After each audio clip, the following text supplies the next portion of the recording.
Hi folks, ఇప్పుడు ఏంది ఇంకొక సమ్ము చూద్దాము. ఇది నేను ఏం చేసిన అంటే నంబరింగ్ తప్పైంది. 2 ప్రాబ్లంలు మధ్యలో ఇరకబెట్టేద్దాం. 7th కదా, 47th సొల్యూషన్ అని చేద్దాం. ఎప్పుడైనా గివెన్ వెన్ డయాగ్రామ్ మనం గీయాలి పేపర్లో. అదే బుక్లెట్ ఉంటుంది కదా, అందులో ఒకసారి గీయాలి. గివెన్ వెన్ డయాగ్రామ్ గీసినాం, మంచిగా నీట్గా గీయి, ఇష్టం వచ్చినట్టు గీయకు, పెన్సిల్ వాడు. టూన్ ఇది ఏ, ఇది బి. నేను ఫస్ట్ 1 2 3 6 4 8 12 24 5 10 15 30 9 ఈడ బయట ఉంది, 7 ఈడ బయట ఉంది. ఏమేం ఫైండ్ అవుట్ చేయమన్నాడు? A union B. A union B అంటే నన్ను ఒకసారి రాయాలి, ఆర్డరింగ్లో రాస్తా.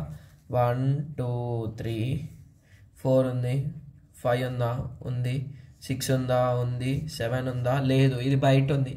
ఏ యూనియన్ బి అంటే ఇగో గీంత మొత్తం రాయాలి, సరేనా? 6 7 లేదు, 8 9 ఉందా? లేదు. 10 11 ఉందా? లేదు. 12 13 లేదు. 14 లేదు. 15 ఉంది. ఇట్లా రాయాల్సిందే ఇక. 16 లేదు, 17 లేదు, 18 లేదు, 19 లేదు, 20 లేదు, 24 తర్వాత 30. నేను కౌంట్ చేసుకుంటా. 1 2 3 4 1 2 3 4 4 3 12 4 4 4 వచ్చేసి. ఏ ఇంటర్సెక్షన్ బి అన్నాం అనుకో, ఖాళీ మధ్యలో ఉన్నది ఏమున్నది? 1 2 3 6. ఇప్పుడు తర్వాత ఏ మైనస్ బి ఏమిచ్చిన వేడు.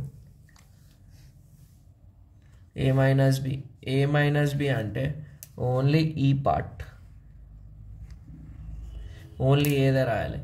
5 10 15 30 B minus A, that is 4 8 12 24. గింత వేస్తే 4 మార్కులు.